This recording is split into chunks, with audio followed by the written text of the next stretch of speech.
Semangat pagi. Assalamualaikum warahmatullahi wabarakatuh. Salam sejahtera untuk kita semua.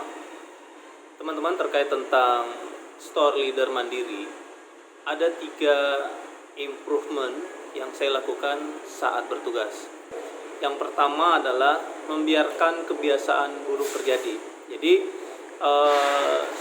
saya melihat ada satu tempat, yaitu tepatnya adalah di area pantry, yang dimana area tersebut bisa dibilang kurang higienis, kurang bersih. Nah, setelah dicek, ternyata teman-teman tidak mempunyai rasa ownership. Mereka berpikir bahwa kalau kotor yang bersihkan ada orang lain. Nah, ternyata di kita kan tidak ada OB, jadi mereka mengharapkan ada orang lain yang membersihkan. Nah, setelah melihat hal itu terjadi, saya akhirnya membuat suatu aturan di teman-teman. Jadi setiap hari itu kita buatkan jadwal kebersihan. Jadi yang membersihkan adalah tim sales dan tim support. Jadi secara ganti-gantian mereka akan membersihkan area tersebut. Jadi setelah kita buatkan jadwal, area yang dulunya kotor akhirnya selalu bersih. Karena setelah dibuatkan jadwal memang area semakin bersih.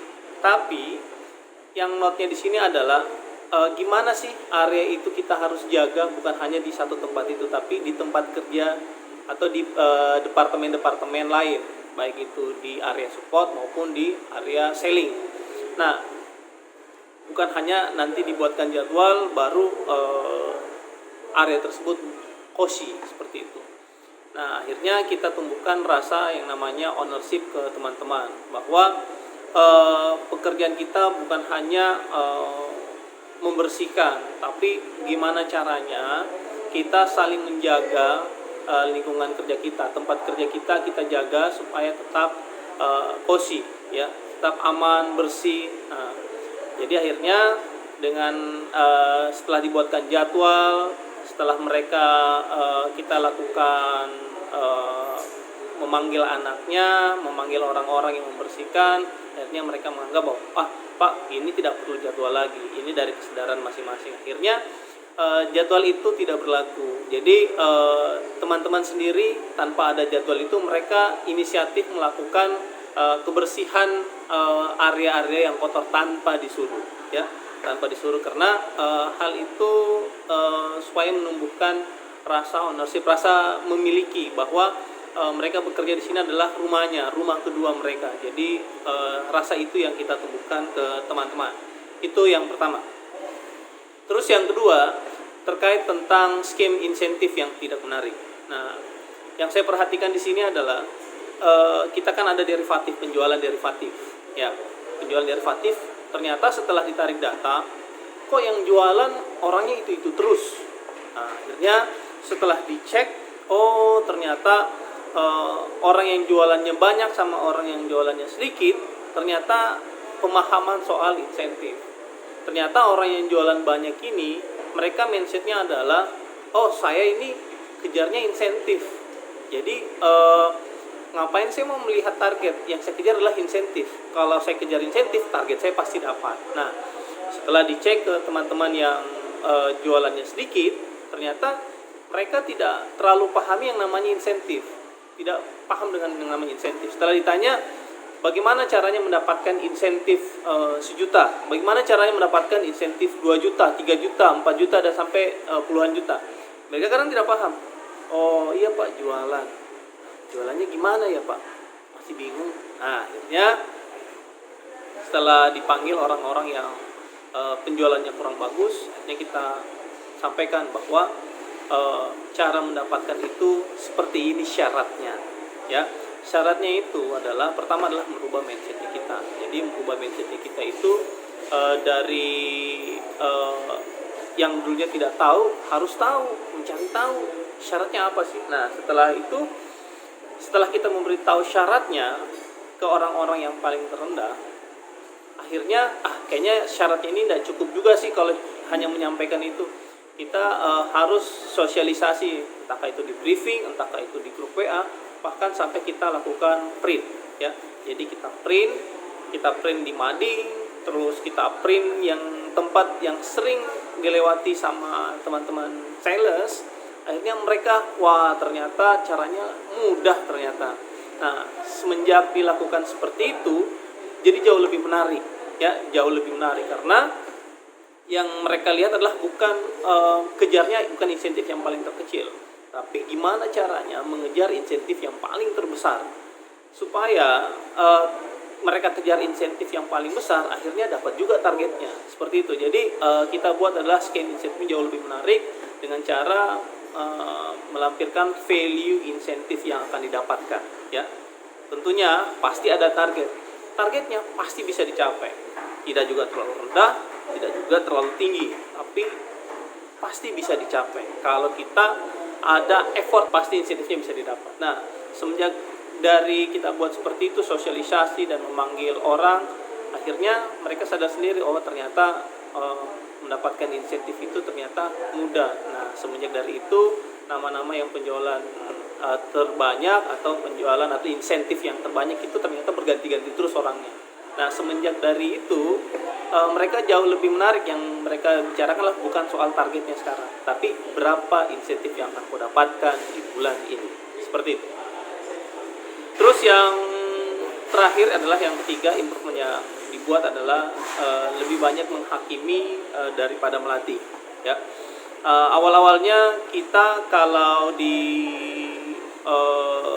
area penjualan, ya, khususnya di operation, kalau kita lihat adalah tim yang tidak capek, biasanya kita langsung maki-maki tuh, kok kamu nggak bisa capek? Apa sih yang kamu kerjakan? Gimana sih caranya? Berapa banyak sih customer yang kau body? Dan seterusnya. Hanya kita lebih banyak memarah-marahi tim kita daripada mencari tahu apa sih sebenarnya masalah utama dari tim kita. Seperti itu. Nah, ternyata setelah kita panggil beberapa orang yang tidak bagus jualannya, akhirnya ada beberapa orang lah ya, ada beberapa orang. Salah satu contohnya adalah ada salah satu sales, dia info ke saya seperti ini, Pak, saya tidak cocok di sales. Kok nggak cocok? Kenapa bisa ya? Ya, kita ngobrol. Jadi ngobrolnya itu bukan antara atasan dan bawahan, tapi kita ngobrolnya sebagai seorang kawan, ya, sebagai seorang partner kerja. Jadi kita ngobrol santai, bilang, Pak, jiwa saya sebenarnya itu adalah di support. Saya lebih suka melakukan instalasi barang dengan baik. Bagaimana caranya saya menginstal itu customer puas. Saya lebih sukanya di situ. Kalau area penjualan saya kurang cocok, seperti itu. Nah, setelah kita cek secara data, secara kesehari-hariannya, setelah kita cek, wah ternyata memang anak ini adalah skillnya adanya di installer nih.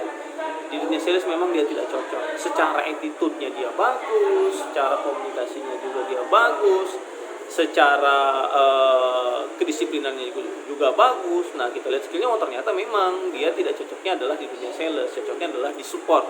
Akhirnya karena kita sudah cek, kita sudah melihat kesehari-hariannya, ya sudah kita pindahkan. Itu salah satu contoh. Terus ada contoh lain lagi terkait tentang poin 3 yang improvement, lebih menghakimi daripada melatih. Jadi contoh kecilnya saja terkait tentang display lah ya, terkait tentang display. Rata-rata teman-teman di floor itu pada saat mau merubah display, itu asal merubah display. Di saat saya mau merubah display ini deh, asal merubah saja tuh, asal merubah tanpa tahu kenapa sih saya rubah ini. Dia nggak tahu alasannya kenapa dirubah displaynya, kenapa harus seperti ini, kenapa harus seperti ini. Akhirnya setelah melihat seperti itu, saya melakukan atau membuat jadwal training setiap hari. Jadi setiap hari itu dari Senin sampai dengan Jumat kita lakukan training. Ya, jadi trainingnya itu ada materi training tentang VM, cara display, konsep display dan lain-lain yang berhubungan dengan VM. Ada juga terkait tentang refresh PKTG, ada juga terkait tentang selling skill dan lain-lain. Jadi setiap Senin sampai Jumat itu kita lakukan itu, ya. Sabtu dan Minggu itu kebanyakan adalah motivasi, menjaga motiv. Jadi setelah kita lakukan training, contohnya tadi saya bilang adalah terkait tentang display. Jadi setelah kita lakukan training, teman-teman di floor, khususnya departemen sales, melihat, oh ternyata kalau mau merubah display seperti ini ada toh panduannya, ada toh cara-caranya, ada maksudnya, tidak asal merubah. Nah, setelah melakukan training, langsung kita praktekkan satu tempat, langsung kita praktek, kita langsung berubah, langsung kita beritahu alasannya. Nah, ini seperti ini nih alasannya kenapa kita merubah. Seperti itu. Nah, setiap hari juga kita melakukan, kalau duty lakukan observasi, kalau umpamanya ada hal-hal yang tidak standar, langsung kita share tuh di grup. Nah, supaya kita bisa tahu nih, departemen mana yang tidak paham terhadap materi training yang sudah dibawakan. Setelah itu kita panggil anaknya, terus kita tanya langsung, kok masih salah juga? Nah, kenapa bisa? Apa yang belum dipahami? Setelah kita ngobrol sebagai partner kerja, bukan sebagai atasan dan bawahan, oh iya Pak, saya masih kurang paham dengan itu, saya masih kurang mengerti. Ya sudah, kalau masih kurang mengerti, ayo kita sama-sama rubah. Jadi akhirnya kita sama-sama merubah, tentunya dengan teman-teman VM mengajarkan, tentunya saya juga awasi seperti caranya yang diajarkan oleh VM, standarisasinya setelah kita buat akhirnya jauh lebih paham. Jadi tidak usah terlalu banyak inspirasi, intinya kita ciplak saja dulu apa yang menjadi standar, kan sudah ada standarnya itu, ikuti saja dulu, itu lebih gampang. Akhirnya setelah kita mengikuti standar, akhirnya dengan sendirinya jauh lebih paham.